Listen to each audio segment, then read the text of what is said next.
It's a real pleasure and honour to introduce Andy Burnham now, the Mayor of Greater Manchester, to talk about how we take this social value agenda forward into the future. Over to you, Andy. Thanks a lot.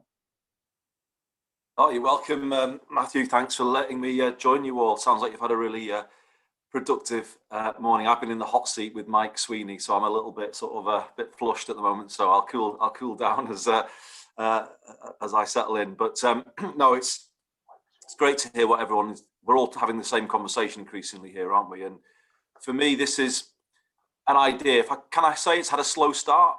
You know, but its time is coming. Well, it's coming. It's come. This is the moment, I think, to embed social value at the heart of everything that we do. And I'm actually quite proud, you know, that we've been you've been as a network out there from the beginning. I think we formed the first GM response in 2014, and I think the network has about 350 members now, doesn't it? Spanning public, private, you know, a whole range of sectors, which is amazing. Actually, it's fantastic infrastructure to build on. But I do think now we need to take it into a new a new phase, kind of sharpen our kind of determination to plant social value and get social value out of every single thing that we do, every single penny that that the public sector spends, particularly. We need to make it work really hard. I'll just say something, Matthew. I was listening just then about the benefits of the time we've lived through, but I do think we need to start in some ways with some of the horror of what we've lived through, as depressing as that is, and almost kind of get a hold of this phrase levelling up and come up with our definition of it before we have a definition that is a sort of slightly kind of self-serving definition that it's all about infrastructure promised in 20, 30 years time. If levelling up is to mean anything, it's got to be about people. It's got to be about people in our poorest communities having a life that supports their health. And the reality is that isn't the case in large parts of Greater Manchester, or indeed the Northwest or the wider North at the moment. The kind of pandemic has brutally shone a spotlight on the inequalities of the country. It's exposed them, it's exploited them. The death rate here, of course, is about double what it is in the rest of the country. And I think you just have to start there, don't you, and say, well, what are we going to do about it? You may all know that we've stood up an inequalities commission under Professor Kate Pickett, which is currently doing its work and making recommendations to us at a GM level. The determination of the 10 leaders and myself is that tackling inequalities has to be now front centre at the heart of every single thing that we do, every single decision that we take. And the Commission is trying to help us through that. So it's just to kind of bring that to your attention and to ask the network to consider feeding in thoughts to them if you haven't done that, already.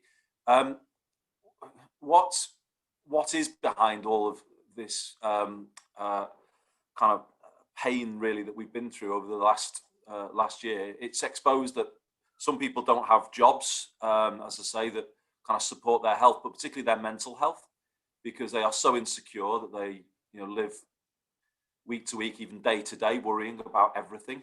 And there's sadly thousands of people in GM who are in that position. And then secondly, that knocks on to insecure housing, because if you're not certain about your income week to week, you can't be certain that you're secure in your housing, because many people live in private rented accommodation these days, and it's very easy to be evicted if you can't pay the rent.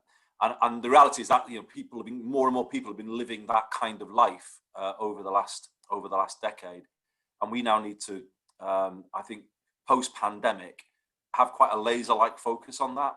And this is, and please don't take this as any criticism of the social value movement. I think that the risk of it can be that it's kind of broad and quite general themes that we'd all agree with, but they're so broad and general that how do you actually get a handle on it and actually move the dial, if you like, in the right direction on those things, because they are so broad. It might allow people to tick boxes and say, oh, we're all on this on the environment, we're all this on good work, but are they really? And I think where I would like to get this is a much sharper focus on specifics. I think David was making this point in the feedback, kind of focusing on a kind of smaller number of things. I would agree with that myself, and I don't know if that's a controversial statement in this group, but I would agree with that. And within that, I would have a much greater focus on specifics within those priority areas. So in the case of employment, which I've talked about, I would really want to see, Matthew, in this particular period, a major drive coming in behind the Greater Manchester Good Employment Charter, which is, a really serious piece of work that we have built from the bottom up, and has a lot of buy-in. And we've seen a number of big organisations now come through that process and become accredited as full members of the Greater Manchester Good Employment Charter. What I've agreed with the 10 leaders is that should be a specific that we use in all public procurement, that there is a weighting given in the award of contracts to those who are recognised and accredited Greater Manchester Good employers. And that, I think, will build social value in our communities and for our residents in a way that is the correct thing to prioritise when we've lived through the year that we've lived through.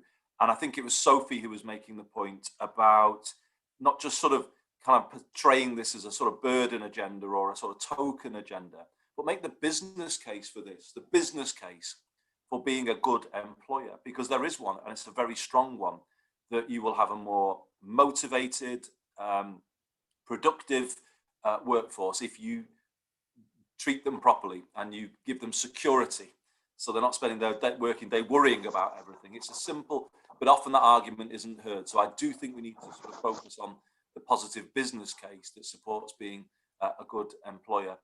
More broadly, of course, it's not just about employment, is it? I think, following David's lead, the focus on sort of key priorities. I would come to the environment then, I guess, as another one, because the way I see it, given the damage that's been done to the Greater Manchester economy over the last year, and we know that we had a weak position going into the pandemic. That much was exposed by Professor Sir Michael Marmot in his 10-year update on health inequalities published in February last year. It said that health inequality had stalled in large parts of the country, particularly the north, because of these fundamental weaknesses around work and health and the environment in many of our poorest communities. I think when we kind of, we look at what we need to do from a social point of view, from an economic point of view, I think we do need to see a green recovery from COVID. And that needs to become the driving force in the economic levelling up that we hope at some point will start in earnest coming out of all of this, because I see that as the area that can drive the development of the most high quality jobs. And I think what we need to see, we have a target at Greater Manchester level of zero carbon Greater Manchester by 2038. I wonder whether social value procurement could start to line up all sectors behind 2038, so that we all start to work to the same timetable, pull in the same direction. And what I think you will see then, Matthew, is the development of much higher quality jobs, perhaps than we've seen in the past. If you take an example like retrofitting of properties to make them zero carbon, there are thousands, tens of thousands of jobs in that, and that has to be done over the next few years.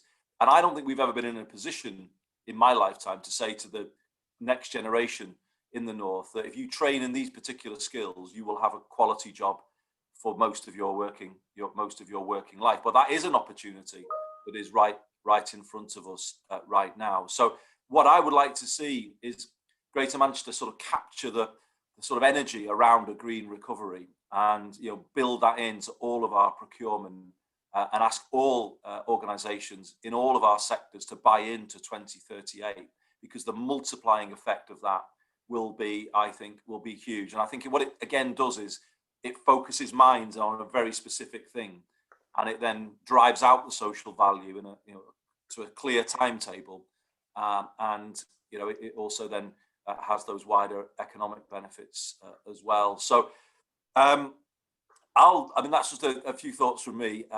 You know, I think as a combined authority now recognise, as I said at the start, that this is an idea that has to be kind of mainstreamed in every way possible, and we have to set the lead on that.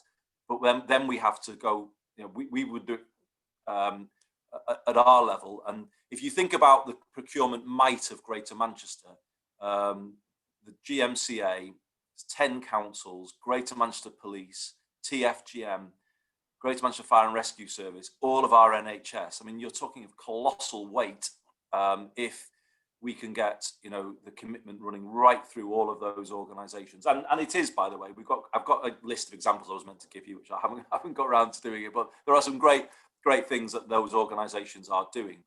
But think about it, if you then align the private VCSE sectors along the same thing. So if it's good employment or 2038 or whatever, you know, that I think is where we need to get the sort of the drive and the sort of and the leverage into the social value